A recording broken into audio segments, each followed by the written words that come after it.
So the bond distance between C and F, है ना, यानी कि आपको यहाँ पर रेडियस ऑफ सी की बात अगर हम करें तो यहाँ पर आपको radius of C plus radius of F, है ना, ये आपको CA4 के अंदर ये आपको गिवन है 1.33।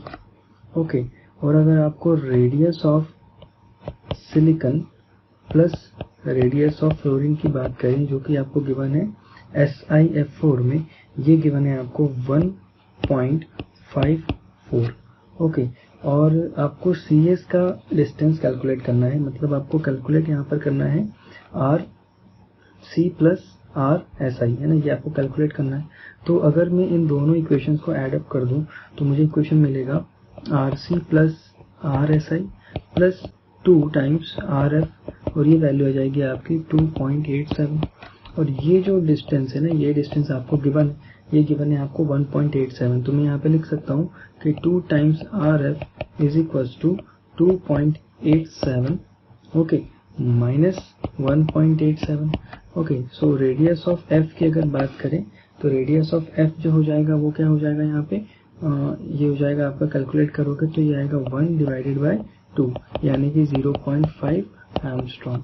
Okay, so option number 3 will be your correct answer. Here you have to calculate the bond length between C and X, है ना, तो आपको बॉन्ड लेंथ निकालना है यानी distance between C and X निकालना है। तो इसका एक सिंपल सा फॉर्मूला होता है कि radius of C, okay, plus radius of X minus 0.09 multiplied by mod of delta EN, mod of delta EN, है ना, ये एक सिंपल सा फॉर्मूला है।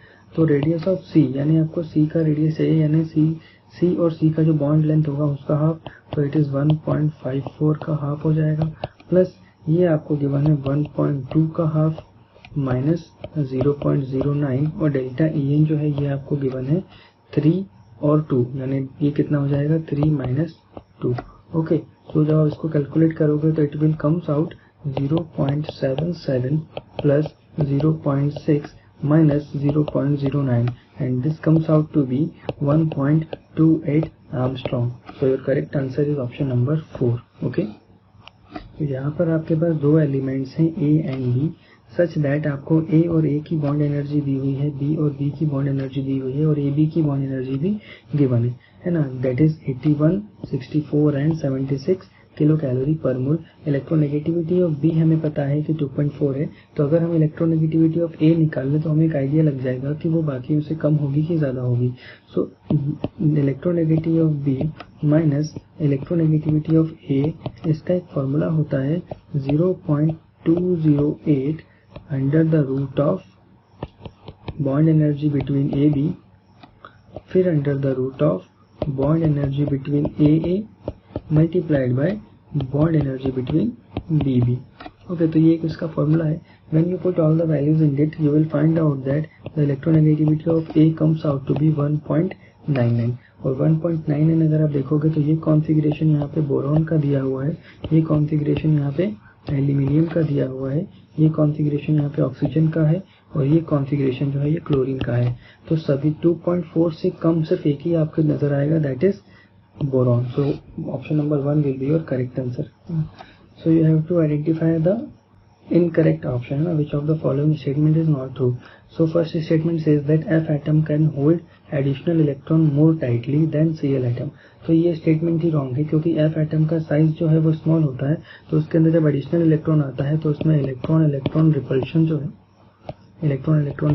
है वो बहुत ही ज्यादा होता है। तो ये स्टेटमेंट आपका रॉन्ग है, that's why this is your correct answer. Okay, तो अगर हमारे पास दो सक्सेसिव IE के बीच में जो डिफरेंस है अगर वो 16 इलेक्ट्रॉन वोल्ट से ज़्यादा है तो हम लोग बोलते हैं कि लोअर जो ऑक्सीडेशन स्टेट होगा वो स्टेबल होगा, और अगर 16 इलेक्ट्रॉन वोल्ट से कम है और 11 इलेक्ट्रॉन वोल्ट से कम है तो हम बोलते हैं हायर स्टेट क्या होगा, स्टेबल होगा। तो इस केस में आप देख सकते हो कि ये जो है आपके पास 10 की बात अगर हम करें तो ये ऑप्शन आपका करेक्ट आंसर आएगा। ओके, तो यहाँ पर आप देखोगे तो यहाँ पे सेकेंड IP का आपसे ऑर्डर पूछा गया है, तो आपके पास एक तो सोडियम है ना, उसके बाद मैग्नीशियम है, उसके बाद एल्यूमिनियम है, और उसके बाद आपके पास सिलिकॉन है।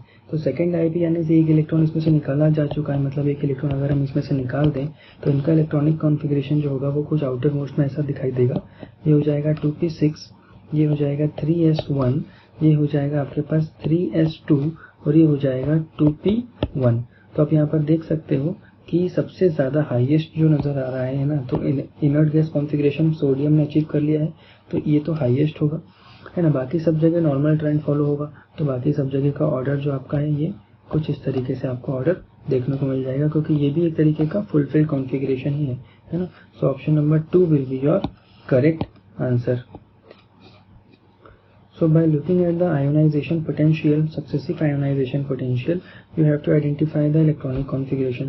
तो आप यहाँ पर देख सकते हो कि फर्स्ट IE और सेकंड IE में डिफरेंस बहुत ही क्या है, कम है, यानी कि ये दोनों आउटर मोस्ट से रिलीज हुए होंगे, आउटर मोस्ट से निकाले गए होंगे।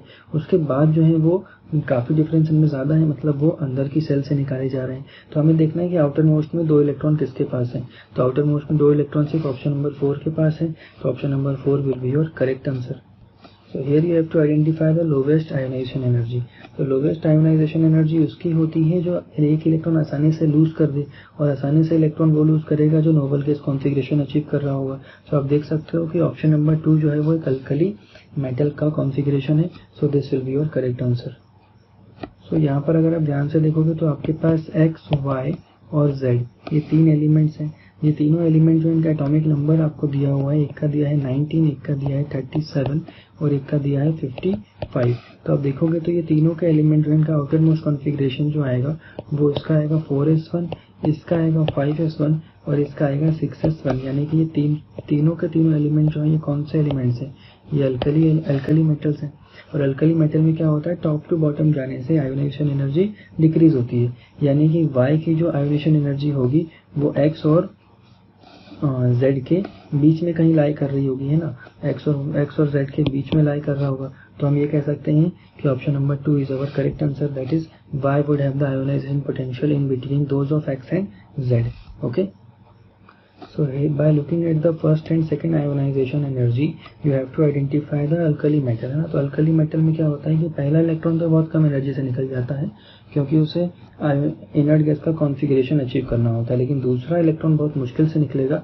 तो आपको ये देखना है कि फर्स्ट और सेकंड में जिसमें सबसे ज़्यादा डिफरेंस हो, that will be your alkali metal. तो आप देख सकते हो कि ऑप्शन नंबर 2 में वो डिफरेंस सबसे ज़्यादा है, so this will be your correct answer. So आपके पास एलिमेंट्स हैं, आपके पास सल्फर, फॉस्फोरस एंड आर्सेनिक। तो अगर इसको पीरियोडिक टेबल की अकॉर्डिंग अगर मैं अरेंज करूं तो फॉस्फोरस होता है, उसके नीचे होता है आर्सेनिक और उसके साइड में होता है सल्फर, है ना।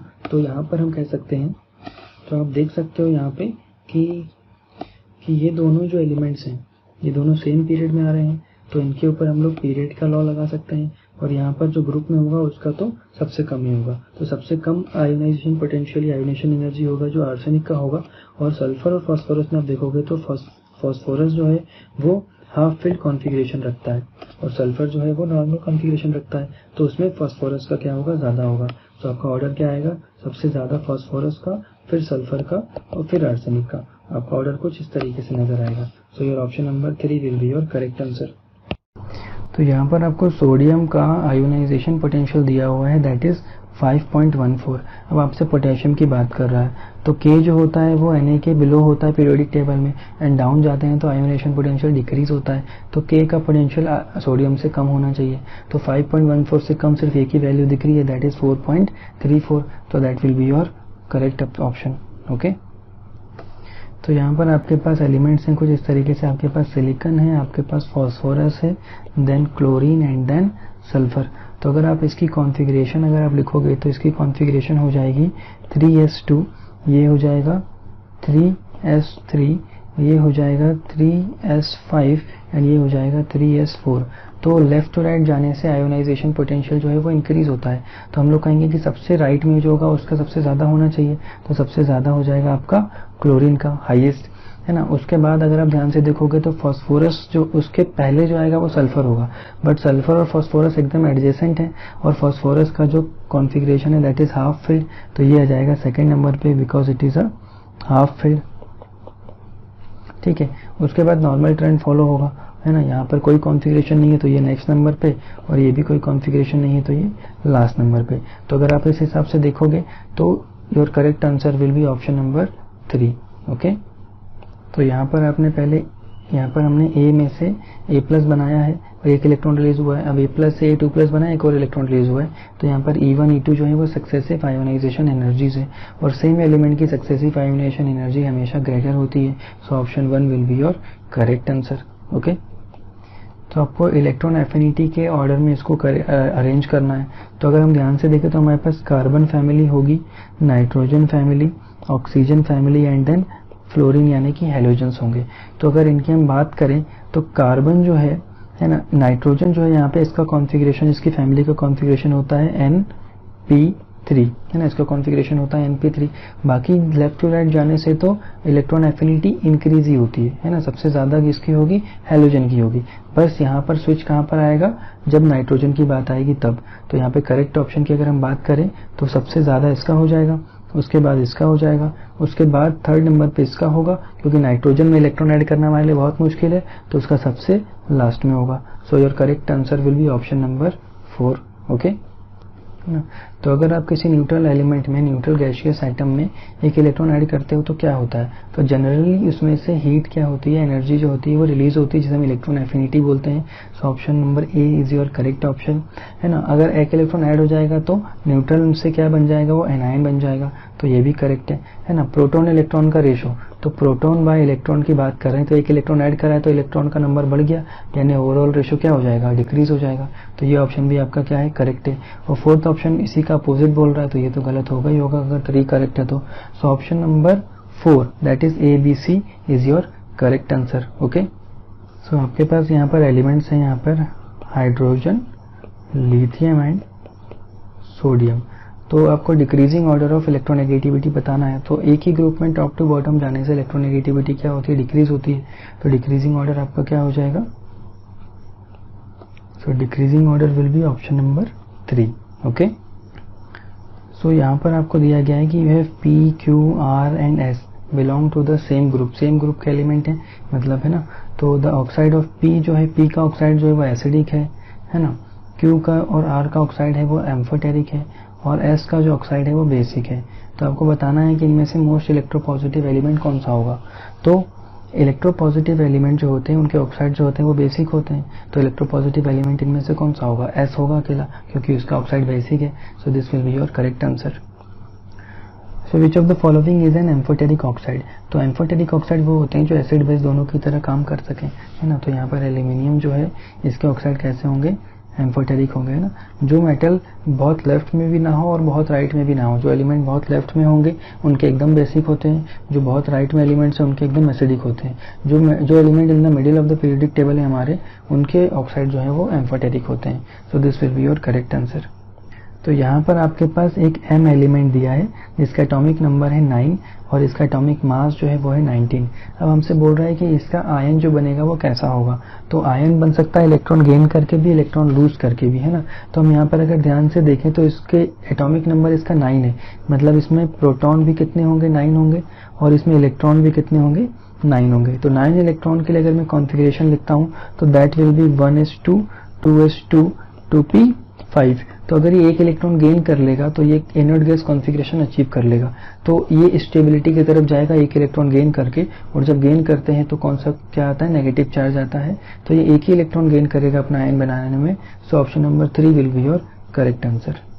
अगर हम सेम एलिमेंट के अलग अलग आयन्स के साइज की बात करें तो अगर हम फॉर कैटायंस, है ना, यहाँ पे सब कैटायंस की बात हो रही है, तो फॉर कैटायन जो साइज होता है वो इन्वर्सली प्रोपोर्शन होता है चार्ज के, है ना।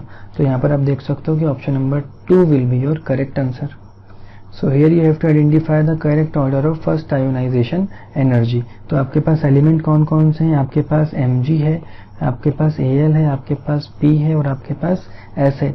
इनकी कॉन्फ़िगरेशन लिखोगे आप आउटर मोस्ट, तो इसकी हो जाती है 3s2, इसकी हो जाती है 3p1, इसकी हो जाती है 3p3 और इसकी हो जाएगी 3p4। तो यहाँ पर आप देख सकते हो कि ये कॉन्फ़िगरेशन जो है ये हाफ फिल्ड है। ओके, तो सबसे ज्यादा एनर्जी जो होगी इन्वॉल्वमेंट इसमें होगा, तो फर्स्ट नंबर पे एनर्जी इन्वॉल्वमेंट इसमें होगा। सेकंड नंबर पे आप नॉर्मल ट्रेंड फॉलो होना शुरू हो जाएंगे, तो सेकंड पे आपका ये आ गया, थर्ड पे आपका ये आ गया और फोर्थ पे आपका ये आ गया। So your correct option will be option number 3।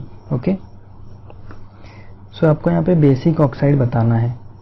Basic oxide तो सभी मेटल्स के ऑक्साइड बेसिक होते हैं, लेकिन यहाँ पे सबसे कम बेसिक बताना है। तो अल्कली मेटल और अल्कलाइन अर्थ मेटल के जो ऑक्साइड होंगे वो स्ट्रॉन्ग बेस की तरह एक्ट करते हैं, है ना। तो जैसे जैसे आप पीरियोडिक टेबल में राइट की तरफ मूव करते जाओगे तो इसका जो बेसिक नेचर है वो क्या होता जाएगा, कम होता जाएगा। तो अब यहाँ पे देख सकते हो आपके ये दोनों ऑक्साइड जो है वो Fe के हैं। अब सेम मेटल के अगर अलग अलग ऑक्साइड है तो आपको इसमें इनका ऑक्सीडेशन नंबर देखना पड़ेगा। तो यहाँ पर इसका ऑक्सीडेशन नंबर है Fe3+, और यहाँ पर इसका ऑक्सीडेशन नंबर है Fe का जो है 2+ है। तो अगर सेम मेटल के ऑक्साइड है तो हायर ऑक्सीडेशन नंबर में जो होता है उसका ऑक्साइड जो होता है वो लीस्ट बेसिक होता है। So your correct answer will be option number 1। Okay, है ना। Here you have to identify, है ना, which element belongs to which group. तो 19 एटॉमिक नंबर जिसका होगा वो आता है आपका S ब्लॉक में, 22 एटॉमिक नंबर होगा वो आता है आपका D ब्लॉक में, 32 एटॉमिक नंबर जो है वो आता है आपका P ब्लॉक में, और ये आता है आपका F ब्लॉक में। सो your correct answer will be option number 2। Okay, यहाँ पे सोडियम जो है वो Na+ तो बना लेता है लेकिन Na2+ नहीं बना पाता। क्यों नहीं बना पाता? क्योंकि Na से Na+ बनाने में बहुत ही कम एनर्जी का इन्वॉल्वमेंट है और Na+ से Na2+ बनाने में एनर्जी का इन्वॉल्वमेंट बहुत ज्यादा होगा। So option number 4 will be your correct answer. तो यहाँ पर आपको एम्फोटेरिक हाइड्रोक्साइड बताने हैं। तो बेरिलियम और जिंक के जो हाइड्रोक्साइड होते हैं वो एम्फोटेरिक इन नेचर होते हैं। तो आपको देखना है यहाँ पे, तो option number 4 will be your correct answer. So यहाँ पर आपको कार्बन के ऑर्बिटल्स के बारे में बताना है कि इलेक्ट्रोनेगेटिविटी का ऑर्डर क्या होगा। सो जो परसेंटेज S कैरेक्टर होता है ना, ये डायरेक्टली प्रोपोर्शन होता है इलेक्ट्रोनेगेटिविटी के। तो इस हिसाब से sp की इलेक्ट्रोनेगेटिविटी सबसे ज्यादा होगी, sp2 की उससे कम होगी, और sp3 की जो होगी सबसे कम होगी। So option number 3 will be your correct answer. So यहाँ पर आपको MOH फॉर्म हुआ है 13 ग्रुप के एलिमेंट्स के साथ। तो आपको correct order of acidic strength बताना है। सो जो एसिडिक स्ट्रेंथ होती है ना, एसिडिक स्ट्रेंथ जो होता है वो डायरेक्टली प्रोपोर्शनल होता है इलेक्ट्रोनेगेटिविटी ऑफ सेंट्रल एटम, है ना। तो सेंट्रल एटम यहाँ पर देख सकते हो boron, aluminium, gallium, indium and thallium यहाँ पे दिए हुए हैं। तो इतने पिक ग्रुप में किस तरीके से होते हैं, बोरोन, एल्यूमिनियम, है ना, गैलियम, उसके बाद इंडियम और फिर थेलियम, है ना। तो टॉप टू बॉटम जाने से जो इलेक्ट्रोनेगेटिविटी होती है वो डिक्रीज होती है। तो टॉप टू बॉटम जाने से जो एसिडिक नेचर होगा, है ना, एसिडिक नेचर होगा वो भी क्या होगा, डिक्रीज होगा, है ना। So option number 4 will be your correct answer, है ना। So here you have to identify the order in which increasing order of basicity is arranged. सो आपको देखना है यहाँ पे, तो हमें पता है कि लेफ्ट से राइट जब हम जाते हैं अपने पीरियोडिक टेबल में मेटल की अगर बात करें, तो लेफ्ट से अगर राइट की तरफ जाते हैं तो जो बेसिक नेचर होता है ना, बेसिक नेचर जो होता है ऑफ ऑक्साइड्स ये इंक्रीज होता है। ये क्या होता है, सॉरी इंक्रीज नहीं डिक्रीज होता है। ओके, सो अभी डिक्रीज हो रहा होगा तो आपका option number 1 is your correct answer. Okay, तो यहाँ पर आपको 3 एलिमेंट दिए गए हैं A, B और C, है ना। आपसे बोला गया है कि A का जो ऑक्साइड होता है वो आयोनिक होता है, B का ऑक्साइड जो है वो कैसा है, एम्फोटेरिक है, और C का ऑक्साइड है वो एक जाइंट मॉलिक्यूल है ना। तो जाइंट मॉलिक्यूल है, तो हमें पता है जाइंट मॉलिक्यूल तो सिलिकॉन का ही होगा, है ना, और आयनिक जो होंगे वो S ब्लॉक के होंगे, ठीक है। और उसके बाद बचा रह गया P, ये बीच में कहीं B जो है वो बीच में कहीं आ रहा होगा, है ना। तो आपका ऑर्डर जो हो जाएगा वो लेफ्ट टू राइट के ऑर्डर में दिए गए हैं। So the order of atomic number भी आपका यही हो जाएगा। So correct answer will be option number 1। So here you have to match the list 1 and list 2। तो मोस्ट इलेक्ट्रोनेगेटिव एलिमेंट जो है पूरे पीरियोडिक टेबल में वो आपका फ्लोरीन है, सबको पता है, ठीक है। Highest element having highest electron affinity, तो हाईएस्ट इलेक्ट्रॉन एफिनिटी क्लोरीन की होती है, ये भी हम जानते हैं, है ना। सबसे ज्यादा अबंडेंस जो है आपके पूरे यूनिवर्स में वो है आपके हाइड्रोजन का, और हमारे एटमॉस्फेयर में जो है वो है नाइट्रोजन का। सो your option number 3 will be your correct answer, है ना। सो यहाँ पे आपको फिर से अरेंज करना है इसको decreasing order of basic nature में। तो हमें पता है कि लेफ्ट टू राइट जाने से क्या होता है, मेटेलिक, है ना, मेटेलिक कैरेक्टर जो है वो डिक्रीज होता है, और बेसिक नेचर जो है वो भी डिक्रीज होता है, ठीक है। तो हम ये कह सकते हैं कि सोडियम, मैग्नीशियम, एल्यूमिनियम और सिलिकॉन में लेफ्ट टू राइट ही जा रहे हैं हम, तो आपका जो ऑर्डर हो जाएगा वो आपका option number 1 will be your correct answer. तो यहाँ पर आपको एक एलिमेंट दिया गया है जिसका एटॉमिक नंबर है 106, है ना। तो अब इसकी आपको इलेक्ट्रॉनिक कॉन्फ़िगरेशन लिखनी है। तो हमें पता है कि रेडॉन एक एलिमेंट है, आपका इनर्ट गैस है, आखिरी इनर्ट गैस, है ना, और इसका एटॉमिक नंबर होता है 86, और ये जो है आपका लास्ट एलिमेंट है ना, लास्ट एलिमेंट है 6 पीरियड का, है ना, मतलब यहाँ पे 6 पीरियड का लास्ट एलिमेंट है ये। तो हम इसके रिस्पेक्ट में अगर कॉन्फ़िगरेशन लिखेंगे तो दोनों में डिफरेंस 20 इलेक्ट्रॉन्स का है, तो हमें रेडॉन के बाद 20 इलेक्ट्रॉन्स और भरने हैं। तो हम लोग कॉन्फ़िगरेशन ऐसे लिख सकते हैं कि एक तो रेडॉन होगा आपके पास, उसके बाद, है ना, 6 पीरियड का लास्ट है तो 7 के एस में जाएंगे 2 इलेक्ट्रॉन, ठीक है, 6 के डी में जाएंगे 4 इलेक्ट्रॉन, ओके, और 5 के एफ में जाएंगे 14 इलेक्ट्रॉन। तो आपको देख सकते हो कि पूरे 20 इलेक्ट्रॉन कवर अप हो गए। So this will be your correct answer. तो you can match it with the option number 1, okay. तो यहाँ पर आपको दिया गया है कि एक एलिमेंट है जिसका एटॉमिक वेट जो है वो 39 है, और उसका एटॉमिक नंबर जो है वो आप इस कॉन्फ़िगरेशन से निकाल सकते हो। तो दिस विल बी 19, ओके। तो आपके पास एक एलिमेंट एक्स है जिसका वेट है 39 एटॉमिक वेट, और कॉन्फ़िगरेशन के हिसाब से इसका एटॉमिक नंबर आ रहा है 19। आपके पास ऐसे ही आर्गन है ना, और आर्गन के लिए अगर मैं बात करूं तो आर्गन का होता है इधर 18 और इधर पे 38। तो दोनों में अगर आप न्यूट्रॉन्स का डिफरेंस देखोगे तो यहाँ पर भी वो 20 आएगा और यहाँ पर भी वो 20 आएगा, दोनों में न्यूट्रॉन जो आएंगे वो 20 आएंगे। तो ये दोनों एलिमेंट एक दूसरे के आइसोटोनिक है। So option number 3 will be your correct answer, है ना। यहाँ पर आपके पास क्लोरीन का हाइड्रोक्साइड है, ब्रोमीन का हाइड्रोक्साइड है और आयोडीन का हाइड्रोक्साइड है ना। टॉप टू बॉटम अगर हम जब एंटर जाते हैं तो एसिडिक स्ट्रेंथ जो होता है वो डिक्रीज होता है। So option number 1 will be your correct answer. So here you have to identify the incorrect statement. तो अगर हम Mg और Na की बात करें तो Na का पहला इलेक्ट्रॉन निकालना हमारे लिए आसान है और दूसरा निकालना मुश्किल है ना, और Mg का पहला निकालना थोड़ा सा डिफिकल्ट होगा लेकिन दूसरा निकालना इसके लिए आसान है। सो आप ऑप्शन नंबर 2 को अगर आप देखोगे तो second IP of Mg is greater, है ना, then second IP of sodium. तो सोडियम का सेकेंड IP बहुत ज्यादा ग्रेटर होता है ना, तो ये स्टेटमेंट यहाँ पे रॉन्ग दिया है। So this will be your correct answer. So here you have to compare the size. तो आप देख सकते हो कि यहाँ पे F माइनस है, O2 माइनस है और N3 माइनस है, और ये तीनों एलिमेंट्स जो हैं, तीनों स्पीसीज जो हैं, ये आइसो इलेक्ट्रॉनिक है, ये आइसो इलेक्ट्रॉनिक है। और आइसो इलेक्ट्रॉनिक में हम लोग ये जानते हैं कि जो साइज होता है, size is inversely proportional to number of protons, number of protons. So your correct option will be option number 2 because this will be the order. तो यहाँ पर अगर आप ध्यान से देखोगे तो आपके पास बेरिलियम, मैग्नीशियम और कैल्शियम ये सभी अल्कलाइन अर्थ मेटल हैं और सीक्वेंसली अरेंज्ड हैं, और हमें पता है कि टॉप टू बॉटम जाने से आयोनाइजेशन एनर्जी है वो डिक्रीज होती है और ये डिक्रीजिंग ऑर्डर में ही है। So this will be your correct answer. So यहाँ पर अगर आप देखोगे तो आपके पास फॉस्फोरस है ना, सल्फर है और क्लोरीन है ना, इन सब के ऑक्साइड दिए गए हैं आपको, और हमें पता है कि लेफ्ट टू राइट जाने से एसिडिक स्ट्रेंथ जो होती है, एसिडिक स्ट्रेंथ वो इंक्रीज होती है। So option number 1 will be your correct answer. So here you have to identify the least stable ion, है ना। तो अगर हम बेरिलियम की अगर मैं बात करूं आपसे तो बेरिलियम का कॉन्फ़िगरेशन हो जाता है 1s2 और 2s2।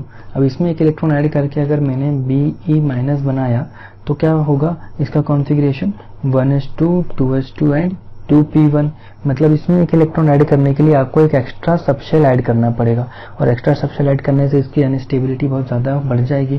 So this will be your correct answer because it is highly unstable. So here you have to identify the highest value of ionic radius. So हमें पता है कि लेफ्ट से राइट जाने से साइज जो होता है, यानी रेडियस की बात कर रहे हैं तो साइज या रेडियस बोल दो, वो डिक्रीज होता है, और टॉप टू बॉटम जाने से साइज जो है वो इंक्रीज होता है ना। तो ये हमें जनरल ट्रेंड के हिसाब से, तो आपके पास इनको लिखूं मैं अगर, तो आपके पास लिथियम है ना, beryllium, boron, carbon, nitrogen, oxygen और फ्लोरीन, ये एलिमेंट्स होते हैं हमारे पास हमारे पीरियड के अंदर, है ना। तो इसमें से आपके पास बेरिलियम नहीं दिया गया, कार्बन नहीं दिया गया, नाइट्रोजन नहीं दिया गया, आपको ये 4 एलिमेंट्स दिए गए हैं, है ना, लिथियम, है ना, बोरॉन, ऑक्सीजन एंड फ्लोरीन, ये एलिमेंट्स दिए गए हैं। अब अगर आप ध्यान से देखोगे तो लेफ्ट टू राइट जाने से साइज जो है वो डिक्रीज होता है, ओके। लेकिन आपको लिथियम जो है वो प्लस में दिया है, बोरॉन जो है वो 3+ में दिया है, तो प्लस का चार्ज आ जाने से क्या होगा, इनका Z इफेक्टिव जो है वो इंक्रीज हो जाएगा और इस वजह से इनका साइज जो है वो डिक्रीज हो जाएगा, तो इनका साइज जो है वो कम हो गया, ओके। अब इनके पास जो है वो -2 और माइनस का चार्ज आया है, तो माइनस का चार्ज आ जाने से Z इफेक्टिव जो है वो क्या होता है, कम हो जाता है और इससे साइज जो है वो क्या हो जाता है, बढ़ जाता है। तो अब इन दोनों में साइज का कंपैरिजन है, बिकॉज इनका साइज बढ़ा है, उनका साइज तो घट गया है। तो अब इन दोनों में कंपेयर करोगे तो जिसके ऊपर प्रोटॉन्स कम है उसका Z इफेक्टिव ज्यादा कम होगा और उसका साइज जो होगा उतना ज्यादा बढ़ जाएगा। So that will be your oxygen. So our correct option is option number 1।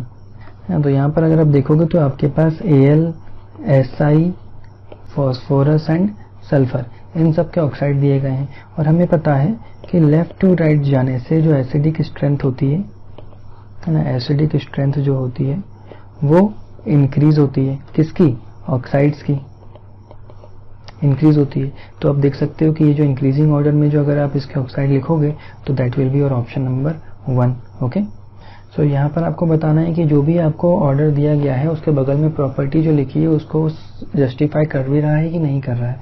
सो अगर आप ऑप्शन नंबर बी की तरफ देखोगे सो ये आयोनाइजेशन एनर्जी की बात कर रहा है और आयोनाइजेशन एनर्जी में अगर मैं आपसे बोलूँ तो नाइट्रोजन जो है उसकी कॉन्फ़िगरेशन होती है 2p3, ओके। और 2p3 के कारण ये हो जाता है हमारा हाफ फिल्ड, और हाफ फिल्ड है तो ये कहीं यहाँ आना चाहिए क्योंकि इसमें से इलेक्ट्रॉन निकालना हमारे लिए क्या हो जाएगा, ज्यादा मुश्किल हो जाएगा, है ना, as compare to oxygen. So this is not a correct order, so that's why this is your correct answer. तो अगर हम डी ब्लॉक की बात करें तो डी ब्लॉक में आपके पास कुछ एलिमेंट्स हैं, जैसे उसमें 3D सीरीज होती है, 4D सीरीज है और 5D सीरीज है।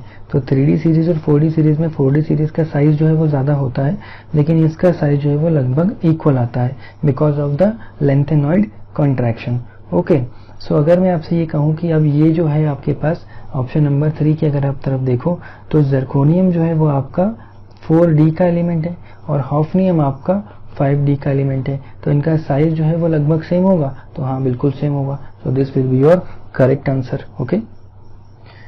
सो एफ ब्लॉक एलिमेंट्स के आने के बाद जो आपकी जो लेंथेनॉइड कॉन्ट्रैक्शन होता है उसका मेन कॉज बताना है, तो ये होता है आपका डी और एफ की पुअर शील्डिंग की वजह से, है ना, जो आखिरी में आपका एफ ऐड हुआ है और जो डी ऐड हो रहा है 5D और 4F उसकी पुअर शील्डिंग की वजह से। So option number 3 will be your correct answer, है ना। So which oxide is amphoteric in nature, है ना, तो आपके एस ब्लॉक के एलिमेंट जो हैं उनके ऑक्साइड एम्फोटेरिक नहीं होते, उनके ऑक्साइड एकदम बेसिक होते हैं। सो Zn यानी जिंक के ऑक्साइड जो होंगे वो कैसे होंगे, एम्फोटेरिक इन नेचर होंगे। सो इलेक्ट्रोनेगेटिविटी का करेक्ट ऑर्डर आपको बताना है, तो highest electronegative element is F, उसके बाद आता है ऑक्सीजन, उसके बाद आता है नाइट्रोजन, है ना, उसके बाद हम बात करेंगे कार्बन की। तो ये इसमें होता है करेक्ट ऑर्डर। तो अगर आप इसको फॉलो कराओगे तो आप देख सकते हो कि option number 1 will be your correct answer. तो यहाँ पर आपको बताना है कि कौन करेक्टली मैच कर रहा है एटॉमिक नंबर, ग्रुप और पीरियड के अंदर।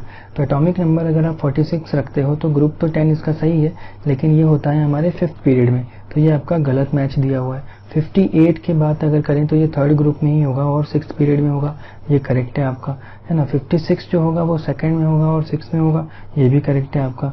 42 जो होगा वो 6th में होगा और 5th में होगा, ये भी करेक्ट है आपका। So option number 1 will be your correct answer, okay.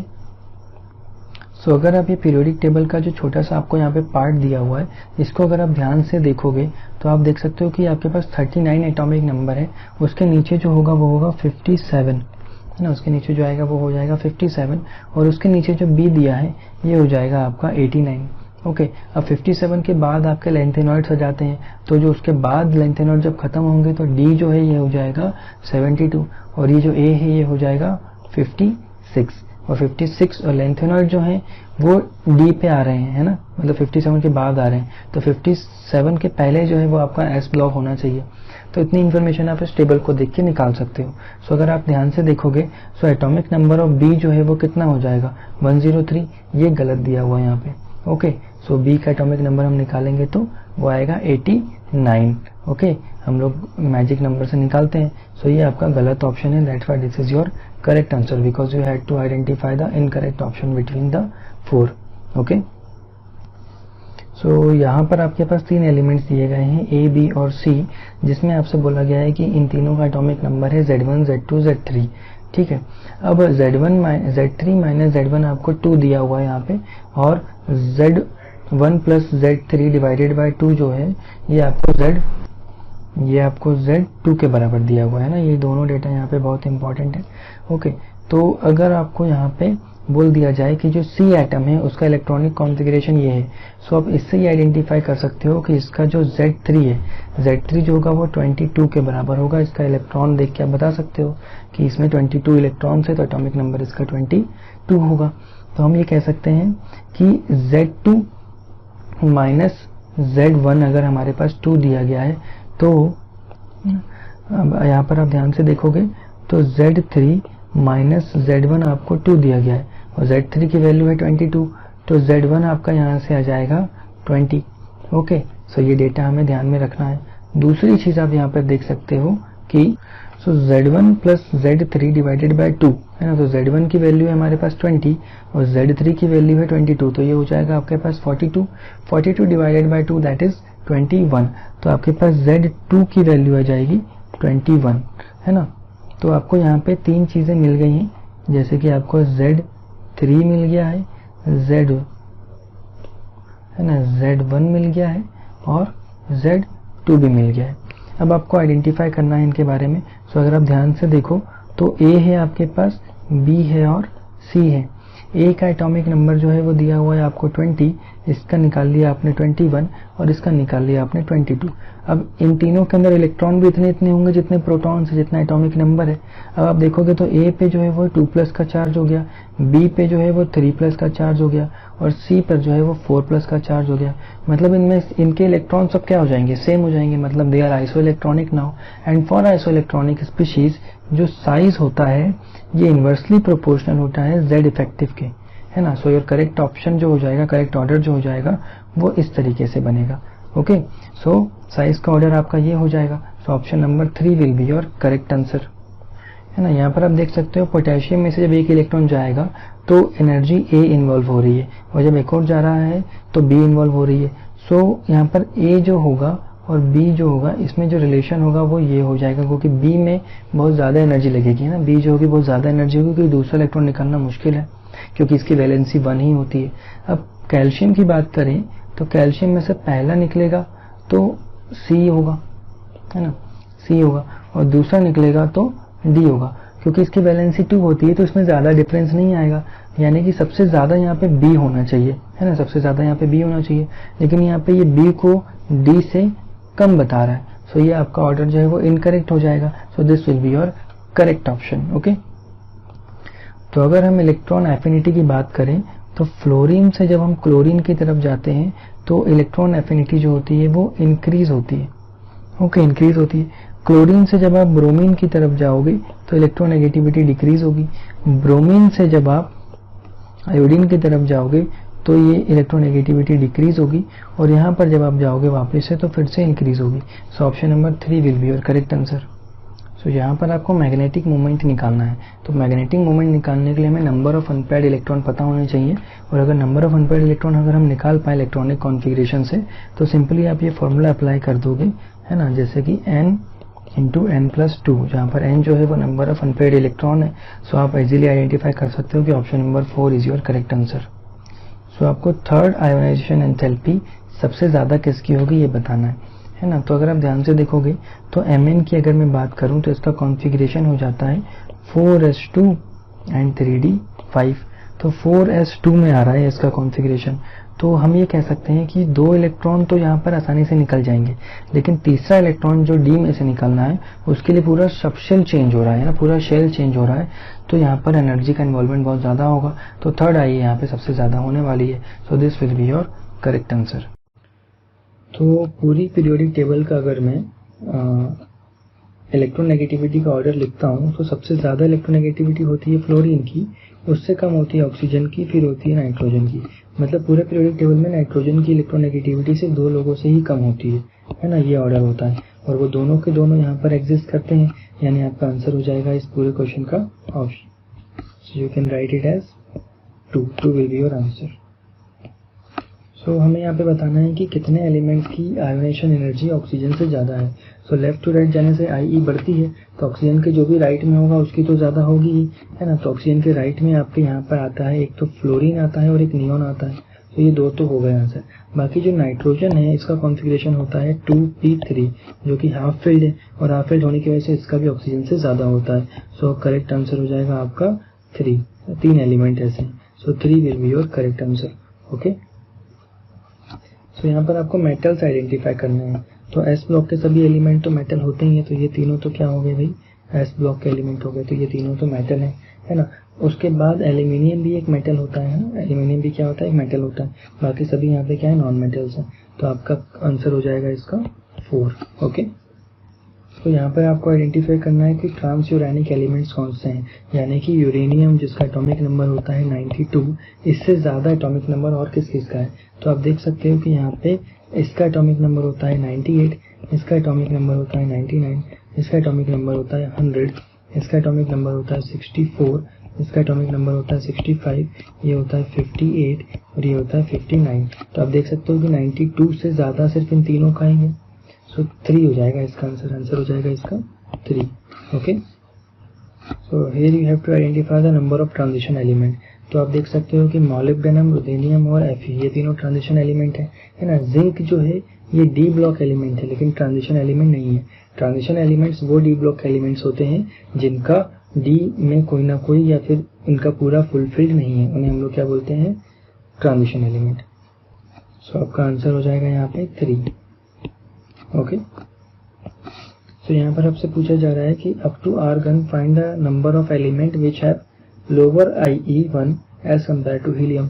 सो पूरी पीरियोडिक टेबल में सबसे ज़्यादा IE जो होती है वो हीलियम की होती है। ओके, सो 1 से लेके अगर आप 18 तक एलिमेंट्स की बात करोगे तो इसी के बीच में कहीं ना कहीं हीलियम आएगा। तो हीलियम को छोड़ के यहाँ पे 17 एलिमेंट्स होते हैं, है ना। और पूरे पीरियोडिक टेबल में जब इसकी IE सबसे ज़्यादा है तो इन 18 में भी तो सबसे ज़्यादा ही होगी। सो हीलियम के IE जो होगी वो 17 एलिमेंट से ज़्यादा होगी। तो आपका आंसर हो जाएगा 17। ओके, सो यहाँ पर आपसे बोला गया है कि एक E एलिमेंट है, इसको हमने IP1 दे दिया, IP2 भी दे दिया, IP3 दे दिया, IP4 भी दे दिया और IP5 भी दे दिया। अब बन गया इससे क्या, E5+, और हमसे ये बोला जा रहा है कि E5+ में कोई भी इलेक्ट्रॉन नहीं है, does not have any electron. तो आपको बताना है कि उसकी वैलेंसी क्या होगी। तो 5 इलेक्ट्रॉन थे मतलब इनिशियली इसके पास, तो 5 इलेक्ट्रॉन से इसकी कॉन्फ़िगरेशन लिखोगे तो वो हो जाएगा 1s2, 2s2 एंड 2p1। तो वैलेंसी इसकी कितनी दिख रही है, 3 दिख रही है। So answer will B 3। Okay, तो यहाँ पर आपको किसी एक एलिमेंट के लिए सक्सेसिव आयोनाइजेशन एनर्जीज दी गई हैं। तो आपको बताना है कि इसमें वैलेंस शेल इलेक्ट्रॉन कितने थे। तो जितने इलेक्ट्रॉन्स आसानी से निकल जाएंगे, मतलब ज़्यादा डिफरेंस नहीं रहेगा उनके अंदर आयोनाइजेशन एनर्जी में, वो आपके वैलेंस इलेक्ट्रॉन होंगे। और जहाँ डिफरेंस बढ़ गया, सब मान लेना कि वो वैलेंस इलेक्ट्रॉन नहीं है, वो अंदर के शेल से निकल रहे हैं। तो यहाँ पर देख रहे हो 14, 29, 47, 77 एंड 97, ये सब क्या है, कम कम डिफरेंस है इनके बीच में। बाकी 97 के बाद 552, ये डिफरेंस काफ़ी बढ़ गया, यानी कि आउटर मोस्ट में कितने एलिमेंट्स, कितने इलेक्ट्रॉन्स हैं यहाँ पे, 5 इलेक्ट्रॉन्स हैं। So 5 will be your answer. Okay, so यहाँ पर आपको बताना है कि find number of P block elements at least 3 valence electrons. So कम से कम 3 वैलेंस इलेक्ट्रॉन होने चाहिए। सो एक तो बोरोन के पास होते हैं, है ना, उसके बाद इन दोनों के पास तो होंगे ही होंगे जब बोरोन के पास है तो। बाकी ये सब इनके पास ये P ब्लॉक के एलिमेंट्स ही नहीं है ना, ये P ब्लॉक के एलिमेंट्स ही नहीं है।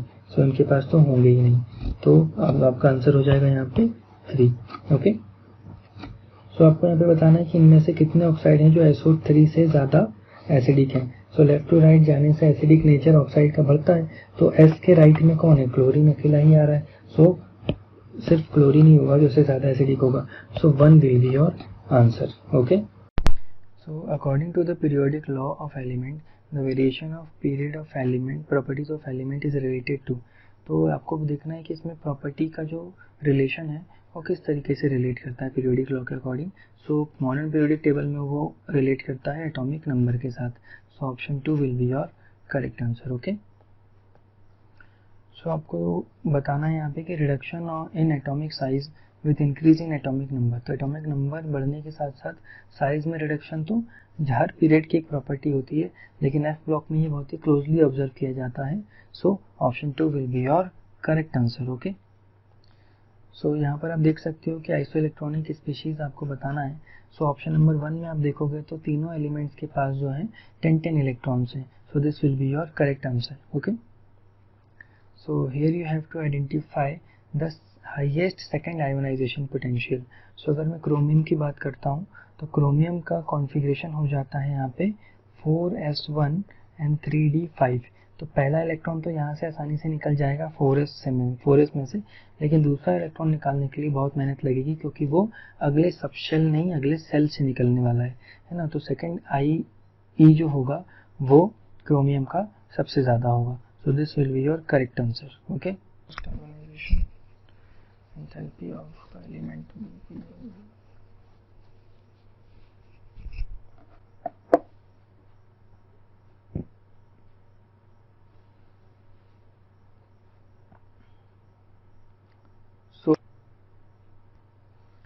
so here you have 4 elements like आपके पास है बोरॉन है, आपके पास फॉस्फोरस है, सल्फर एंड फ्लोरीन है ना। तो बोरॉन का कॉन्फ़िगरेशन अगर मैं लिखता हूँ तो ये हो जाएगा 2p1, ये हो जाएगा 3p3, ये हो जाएगा 3p4 और ये हो जाएगा 3p5। ओके, तो यहाँ पर आप देख 3p नहीं एक्चुअली 2p5। तो यहाँ पर आप देख सकते हो कि फ्लोरीन जो है, सो आयोनाइजेशन एनर्जी का अगर ट्रेंड में बोलूँ आपसे तो वो लेफ्ट टू राइट जाने से क्या होता है, लेफ्ट टू राइट जाने से इंक्रीज होता है और टॉप टू बॉटम जाने से वो डिक्रीज होता है। सो राइट में जो टॉप पे होगा वो सबसे ज़्यादा रखेगा। तो राइट में टॉप में आपके पास कौन है, फ्लोरीन। तो सबसे ज़्यादा तो फ्लोरीन का होने वाला है। उसके बाद हम लोग फॉस्फोरस और सल्फर को देखें तो फॉस्फोरस जो है इसका कॉन्फ़िगरेशन हाफ फिल्ड है, तो सेकेंड नंबर पे ये आएगा। बाकी उसके बाद नॉर्मल ट्रेंड फॉलो हो रहा है, उसके बाद थर्ड नंबर पे ये आएगा और फोर्थ नंबर पे ये आएगा। सो option number 4 will be your correct answer. Okay, तो यहाँ पर आपको आइसो इलेक्ट्रॉनिक स्पीशीज का सेट बताना है। सो ऑप्शन नंबर 3 की तरफ आप देखोगे तो सभी के अंदर 18 इलेक्ट्रॉन्स आपको मिलेंगे। So this will be your correct answer. Okay, so अगर हम लोग टॉप टू बॉटम अगर आ रहे हैं किसी ग्रुप के अंदर, तो अल्कली मेटल में अगर आप ये काम करोगे तो उसकी रिएक्टिविटी जो होती है वो इंक्रीज होती है, और यही आप हेलोजन में देखोगे तो रिएक्टिविटी जो होती है वो डिक्रीज होती है। तो इस चीज़ को करेक्टली एक्सप्लेन कर रहा है option number 3। So this will be your correct answer. Okay, so ionic radius का करेक्ट ऑर्डर देखने के लिए हम देखते हैं लिथियम है आपके पास, और बेरिलियम है, और सोडियम है एंड मैग्नीशियम है। तो आप देखोगे तो ये है आपका 2+ पे, ये भी 2+ पे, ये प्लस पे और ये भी प्लस पे।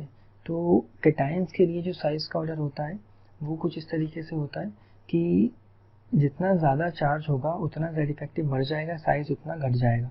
ठीक है, सो इसका ऑर्डर, और टॉप टू बॉटम आने से साइज इंक्रीज होता है और लेफ्ट टू राइट जाने से साइज क्या होता है, डिक्रीज होता है। सो अगर मैं ऑर्डर की बात करूँ तो ये ऑर्डर कुछ इस तरीके से आएगा। ठीक है ना, अगर दोनों ट्रेंड को फॉलो करोगे तो ये ऑर्डर ऐसा आएगा। So correct option will be और ऑप्शन नंबर 4।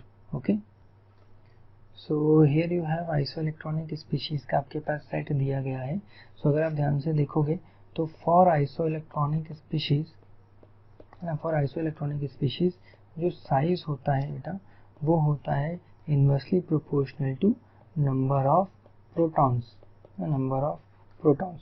सो इस हिसाब से आपका option number 1 will be your correct answer. Okay, so अगर हम बेसिक नेचर की बात करें तो लेफ्ट टू राइट जाने से जो बेसिक नेचर होता है, बेसिक नेचर ऑफ ऑक्साइड जो होता है वो क्या होता है बेटा, डिक्रीज होता है, और वही टॉप टू बॉटम जाने से ये जो होता है वो इंक्रीज होता है। ओके, तो इस हिसाब से अगर आप देखोगे तो option number 3 will be your correct answer, है ना। तो GD की अगर मैं बात कर रहा हूँ आपसे तो इसका एटॉमिक नंबर आपको दिया हुआ है 64, है ना, और हमें इसका कॉन्फ़िगरेशन लिखना है तो हम लोग इसकी कॉन्फ़िगरेशन जेनॉन के रिस्पेक्ट में लिखते हैं। तो जेनॉन के बाद इसमें कितने इलेक्ट्रॉन बचते हैं, 10 इलेक्ट्रॉन्स बचते हैं। तो जेनॉन का एटॉमिक नंबर होता है 54, तो 64 और 54 में 10 इलेक्ट्रॉन का गैप है, तो 10 इलेक्ट्रॉन आपको और इसमें ऐड अप करने हैं। तो यहाँ पर आप लिखोगे 4f7 5d1 and 6s2. So option number 2 will be your correct answer. Okay ना. इलेक्ट्रॉन गेन एंथैल्पी की अगर हम बात करें सो आपके पास यहाँ पे फ्लोरीन है, क्लोरीन है, ब्रोमीन है और आयोडीन है, और टॉप टू बॉटम जाने से इलेक्ट्रॉन गेन एंथैल्पी क्या होती है, डिक्रीज होती है. लेकिन इन दोनों के बीच में स्विच है, तो सबसे ज़्यादा क्लोरीन की हो जाती है. So due to this your option number 3 will be your correct answer. Okay. Iso electronic species के लिए हमें पता है कि जो साइज होता है वो इन्वर्सली प्रोपोर्शन होता है नंबर ऑफ प्रोटॉन्स से, नंबर ऑफ प्रोटॉन से. So option number 4 will be your correct answer. Okay. So here you have to identify the correct order of second ionization potential. तो आपके पास carbon है, nitrogen है, oxygen है और fluorine है. Second ionization potential की बात कर रहा है, मतलब एक एक इलेक्ट्रॉन इसमें से निकाला जा चुका है. तो ये कुछ ऐसी कंडीशन बनेगी, एक इलेक्ट्रॉन निकालने के बाद कॉन्फ़िगरेशन इसका हो जाएगा 2p1, इसका हो जाएगा 2p2, इसका हो जाएगा 2p3 और इसका हो जाएगा 2p4. तो आप देख सकते हो कि इसका कॉन्फ़िगरेशन जो है वो क्या हो गया बेटा, हाफ फील्ड. तो सबसे ज़्यादा एनर्जी अब इसमें से इन्वॉल्व होगी. तो फर्स्ट नंबर पे ये होगा, बाकी सब जगह नॉर्मल ट्रेंड फॉलो होगा. तो फर्स्ट ये हो गया, सेकंड ये हो जाएगा, थर्ड आपका ये हो जाएगा और फोर्थ ये हो जाएगा. So your correct option will be option number 4. Okay. यहाँ पर आपको बोला गया है कि इलेक्ट्रॉन एफिनिटी क्लोरीन की जो है वो 3.7 इलेक्ट्रॉन वोल्ट है. यानी Cl से जब आप Cl माइनस बना रहे हो सो 3.7 इलेक्ट्रॉन वोल्ट रिलीज हो रहे हैं. कब, जब 1 मोल Cl से 1 मोल Cl माइनस बना रहे हो. लेकिन आपके पास Cl जो है वो 1 ग्राम ही है, तो 1 ग्राम को मोल में कन्वर्ट करना है आपको. सो 1 डिवाइडेड बाय आप क्या करोगे, 35.5 मास अपॉन मोलर मास करके आपने मोल निकाल लिए. सो 35.5 से आपने इसको डिवाइड कर दिया. अब ये होगा इसके मोल्स. तो अब 1 मोल में अगर 3.7 है तो इतने मोल में कितने होंगे, तो इसको मल्टीप्लाई करना पड़ेगा आपको 3.7 से. और फिर अब ये तो हो गया आपके पास कि कितनी एनर्जी इन्वॉल्व हो रही है इलेक्ट्रॉन वोल्ट में. इसको कन्वर्ट करना है आपको किसमें, किलो कैलोरी में. सो अब 1 electron volt is equal to 23.06 kilo calorie. So आपका आंसर आ जाएगा यहाँ से 2.4 किलो कैलोरी. ओके. सो 2.4 यानी कि option number 1 is your correct answer. तो सिमिलर प्रॉपर्टीज उन एलिमेंट्स की होती हैं जो सेम ग्रुप में होते हैं. सो आप देख सकते हो कि जो एटॉमिक नंबर 40 है वो है आपका जर्कोनियम, और जो एटॉमिक नंबर 72 है दिस इज योर हाफनियम. और ये दोनों के दोनों फोर्थ ग्रुप के एलिमेंट हैं. ये दोनों कहाँ के एलिमेंट हैं, फोर्थ ग्रुप के. सो इन दोनों की प्रॉपर्टीज सिमिलर होंगी. सो this is your correct answer. So here you have to identify the element which has the highest first ionization enthalpy. So आप देख सकते हो कि यहाँ पे नाइट्रोजन है, और नाइट्रोजन का कॉन्फ़िगरेशन जो होता है वो होता है हाफ फील्ड, है ना.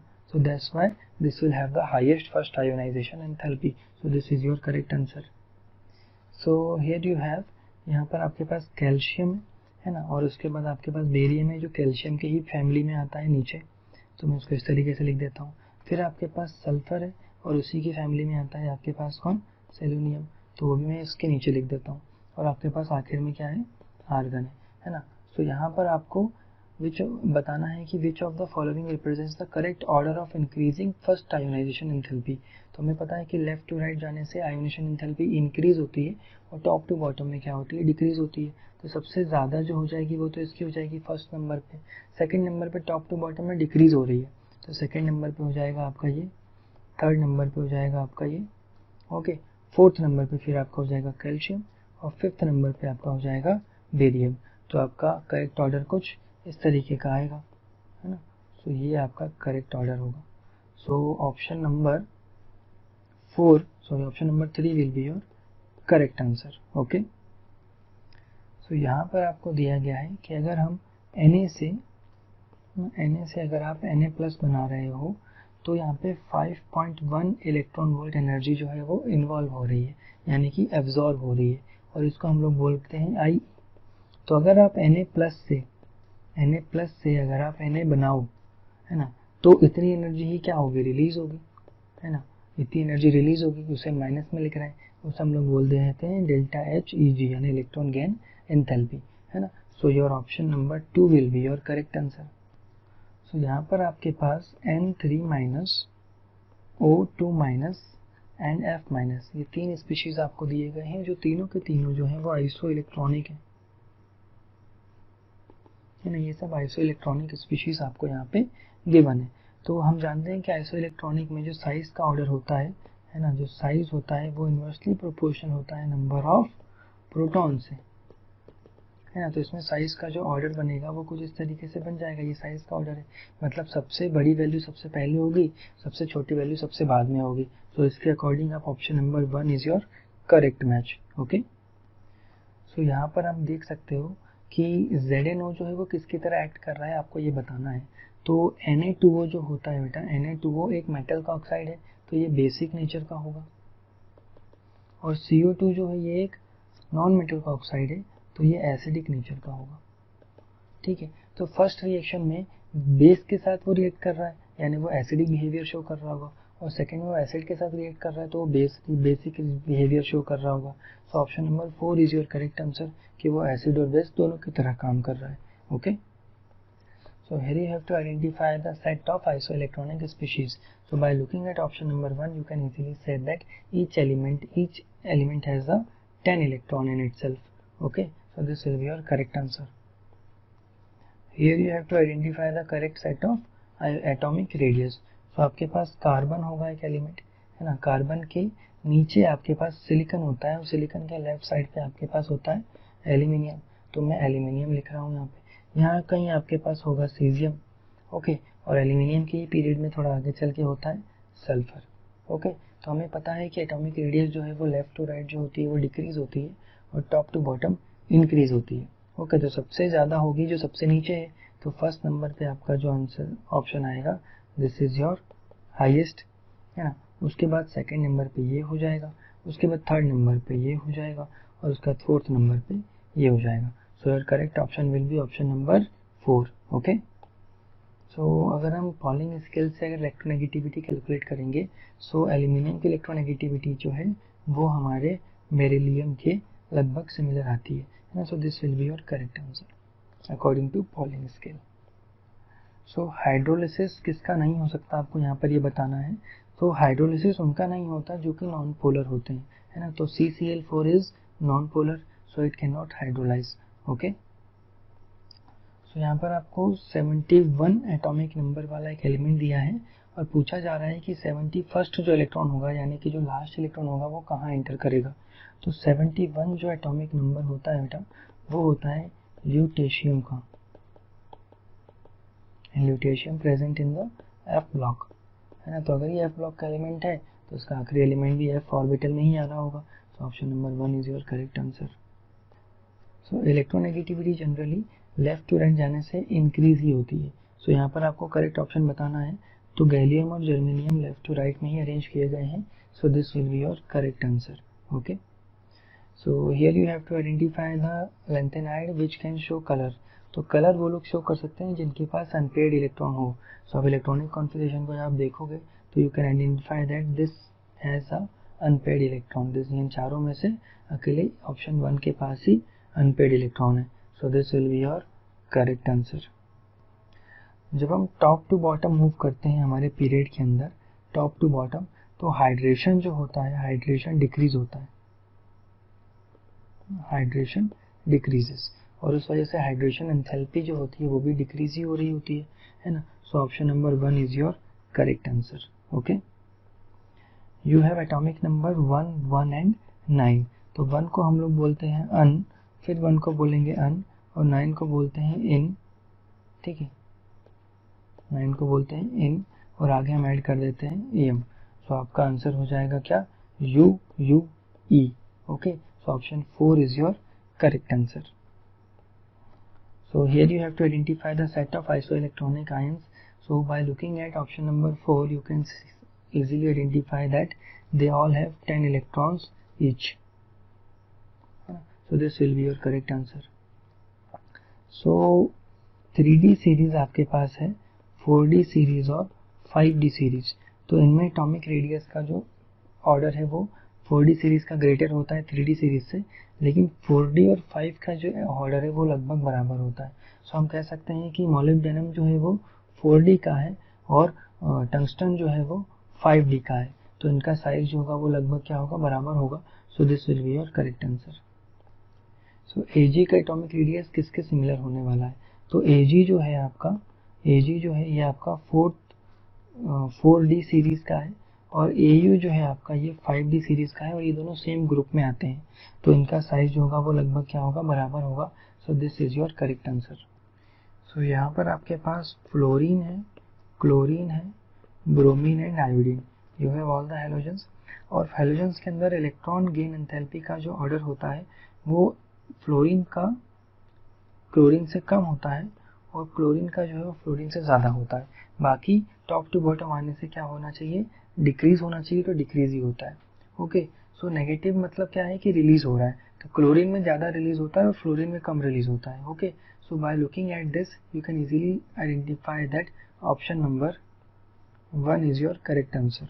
ओके, सो यहाँ पर आपके पास कुछ सेट दिए गए हैं, जैसे कि आपके पास फर्स्ट सेट है आपके पास फ्लोरीन एंड क्लोरीन का, सेकंड सेट है आपके पास सल्फर एंड सिलेरियम का, थर्ड सेट है आपके पास लिथियम एंड सोडियम का। ओके, सो आपको बताना है इनमें से कि किसकी जो इलेक्ट्रॉन जब वो गेन करेगा, यानी इलेक्ट्रॉन गेन करने पे एनर्जी ज़्यादा कौन रिलीज करने वाला है हर सेट में। तो फ्लोरीन और क्लोरीन की अगर मैं बात करूं तो ये पी ब्लॉक में आते हैं और पी ब्लॉक में जो थर्ड पीरियड होता है उसके एलिमेंट ज़्यादा एनर्जी रिलीज करते हैं, तो यहाँ पर तो क्लोरीन रिलीज करेगा। सल्फर और सेलुरियम में सल्फर थर्ड पीरियड का है, तो यहाँ पे सल्फर रिलीज करेगा।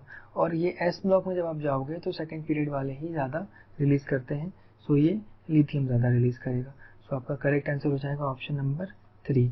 ओके, सो आपके पास यहाँ पर कुछ एलिमेंट्स दिए गए हैं, जैसे आपके पास है सोडियम है, मैग्नीशियम है, एल्यूमिनियम है एंड देन सिलिकॉन है ना। तो आप देखोगे तो यहाँ पे कॉन्फ़िगरेशन हो जाता है इसका 3s1 3s2 3p1 3p2, ये कॉन्फ़िगरेशन हो जाएगा।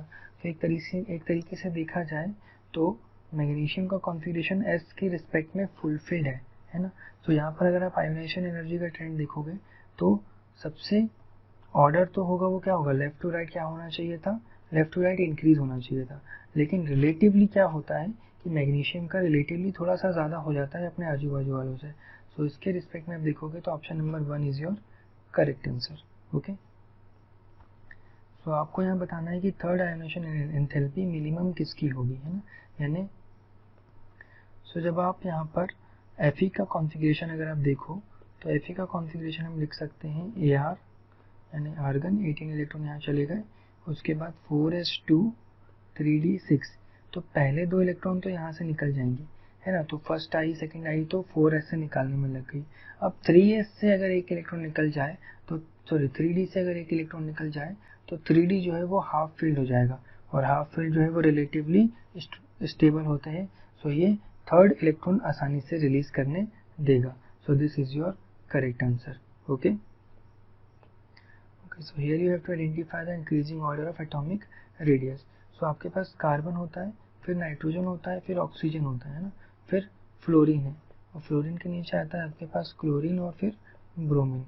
लेफ्ट टू राइट जाने से साइज जो होता है वो डिक्रीज होता है, टॉप टू बॉटम आने से साइज जो है वो इंक्रीज होता है।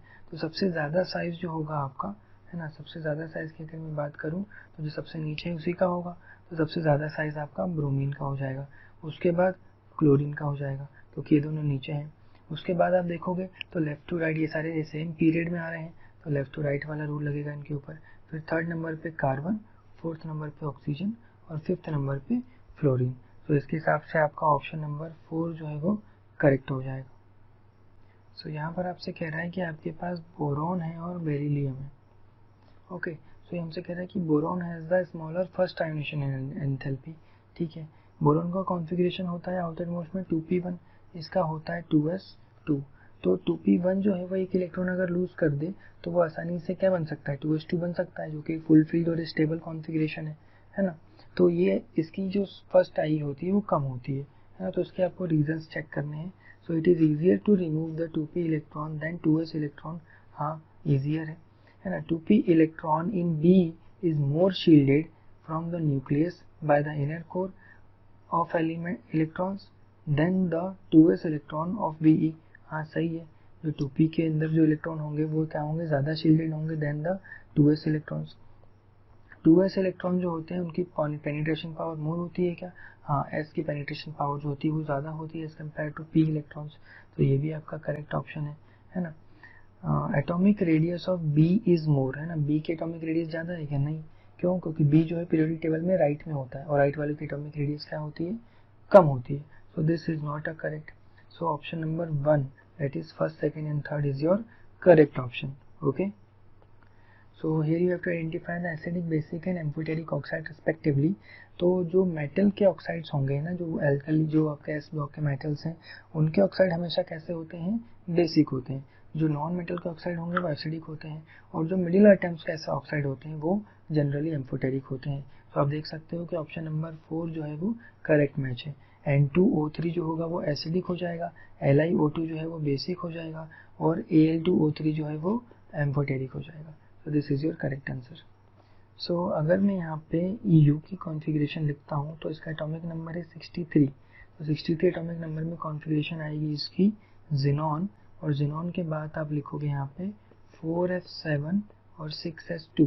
और यहीं पर अगर मैं आपसे बोलता हूँ कि मैं सीरियम की कॉन्फ़िगरेशन लिखता हूँ जो कि 58 एटॉमिक नंबर के साथ, तो हो जाएगा ज़ीनॉन, और उसके बाद 4f1 5d1 और 6s2।